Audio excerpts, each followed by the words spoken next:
Okay, this is the last installment of the videos for PES. So you got a spectrum for nitrogen and a spectrum for oxygen. And you're told that this is the amount of energy required to remove a 1s electron from nitrogen and a 1s electron from oxygen. So you're explaining the peaks. So the deal is nitrogen has a lower nuclear charge, only 7 protons. Oxygen has 8. These are both 1s peaks. So since oxygen has a greater nuclear charge, based on Coulomb's law, the numerator of this equation is larger, so the attractive force between the electron and the nucleus of oxygen is greater. So that peak is going to be further to the left. It's going to have a higher binding energy for oxygen than it will for nitrogen. And so your choices here are interesting, and I wanted to point this out. You're supposed to say which statement best accounts. So A is not an untrue statement. Nitrogen really does have half-filled P subshells. It's got three p orbitals that all have a single electron. That's not relevant to the question. B, there are more electron-electron repulsions in oxygen atoms than in nitrogen atoms. That is true, but that's in the 2p sublevel, and this question's asking you about the 1s sublevel, so be careful. C, electrons in the p subshell of oxygen atoms provide more shielding than the electrons in the 2p subshell of nitrogen atoms. Do not talk about shielding. That is your best bet. The College Board doesn't like shielding, and students and adults too tend to mess it up when they explain. Shielding can only be an argument when you're discussing a complete energy level. So if you wanted to say, if I'm looking at, I don't know, hydrogen and oxygen, the 1s electron in oxygen, the 2s electron in oxygen is more shielded because it's got an energy level that comes before that, fine. But you can't talk about shielding within the same energy level, so just be real careful about that. The correct answer is D. Nitrogen atoms have a smaller nuclear charge than oxygen atoms. Therefore, their binding energy is lower because their Coulombic attraction is lower. So the nitrogen peak will not be as far to the left.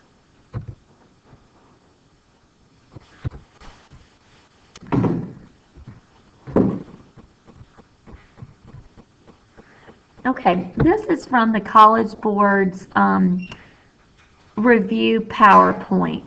So you have to be able to look at a particular model of the atom and determine if the model is consistent with specified evidence. So what you're looking at is ionization energy, the trend for ionization energy. And this can be explained by Coulomb's law. So if you go if you go across a period, so say from lithium to neon, the nuclear charge is greater from lithium to neon. So as the nuclear charge is greater, the Coulombic attraction is greater, so the ionization energy would be greater. That makes sense. The other thing that makes sense is this. As you go from neon at the end of one period to sodium, the beginning of another period, neon has 10 protons. Sodium has 11. So technically, sodium has a greater nuclear charge.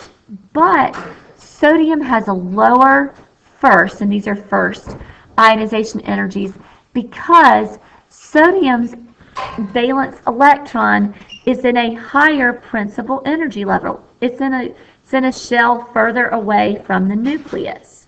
So this idea showing that as you go down a group, like say from group 1 to group 2, or I'm sorry, from period 1 to period 2, period 3, so on and so forth, the radius of the atom is larger because you're adding in another energy shell.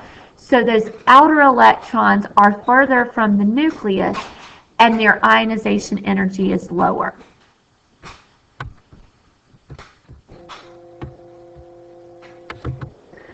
Okay, I feel confident that you will see a diagram like this in multiple choice where you are shown ionization energies and then elements and then their first, second, third, fourth, all the way to 8 because you have 8 valence electrons. So typically in first year chemistry and in AP, we look at first ionization energies, and that is the first electron that will be removed. Okay, so those are your valence electrons. As you go past your first ionization energy, so as you go to the second ionization energy, you start drilling down further into the core of the atom, into the electrons that are in lower energy sublevels. So maybe you're going from a P sublevel to an S sublevel, or where you're going from principal energy level 1, going from principal energy level 2 down to principal energy level 1.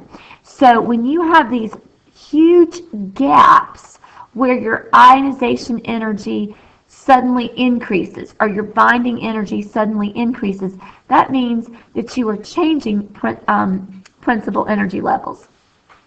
So for lithium, to remove the first electron, you'd remove from the 2s1 sublevel.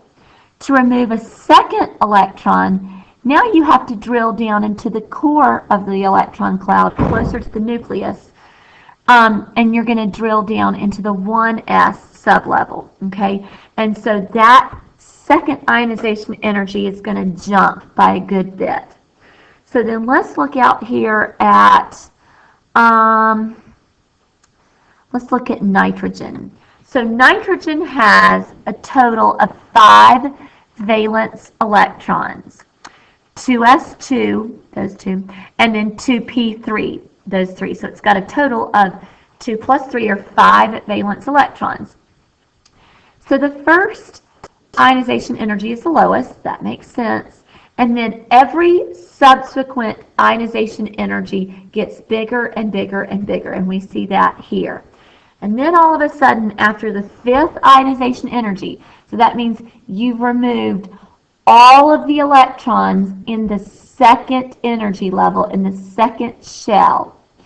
Then you drill down into energy level 1, the first shell, closest to the nucleus, and you get this huge uptick in ionization energy. Okay, so that gives some credence as to the shells of the electron cloud, how close they are to the nucleus, and their attractive force to the nucleus.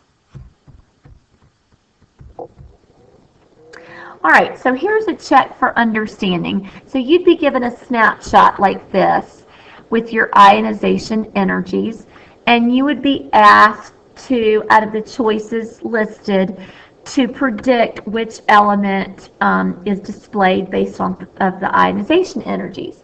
So first, second, third, fourth, and then boom, 5th. I have 5 times, or almost actually 6 times, the ionization energy for the 5th ionization energy compared to the 4th. So this is removing 1 electron, 2 electrons, 3 electrons, 4 electrons.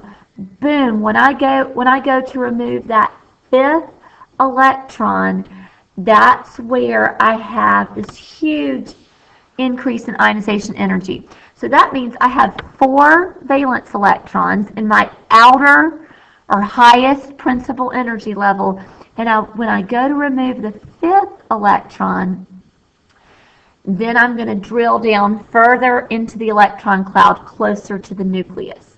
So I'm looking for an atom with 4 valence electrons. Lithium has 1, that would not be it. Beryllium has 2, that would not be it. Boron has 3, not it. Carbon has 4 valence electrons, that would be it. Phosphorus has 5 valence electrons, so its fifth ionization energy would be high, but certainly not as high as this. So the answer here is D, carbon. All right, so here's another similar type of question. The data below show the first 10 ionization energies in kilojoules per mole for an element that is found in period 3 of the periodic table. So it narrows it down for you. And you're supposed to identify the element. So I'm looking, all right, so first ionization energy, second ionization energy, third ionization energy, fourth ionization energy, and really what's going to go on is right here. I'm increasing this by a factor of about 3.5, lying to you, by about 6.5 or 7. And so as a result, that means I could remove 2 electrons before I got this huge increase in energy. And as a result,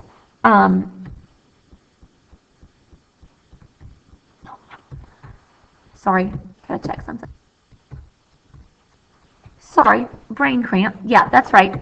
That would mean I'd have 2 valence electrons, and then the third electron that I removed would be from a principal energy level that is closer to the nucleus. So 2 valence electrons in period 3 is going to be magnesium. Second question, which ionization energies correspond to electrons that would account for the peak in the PES spectrum of the element that has the lowest values?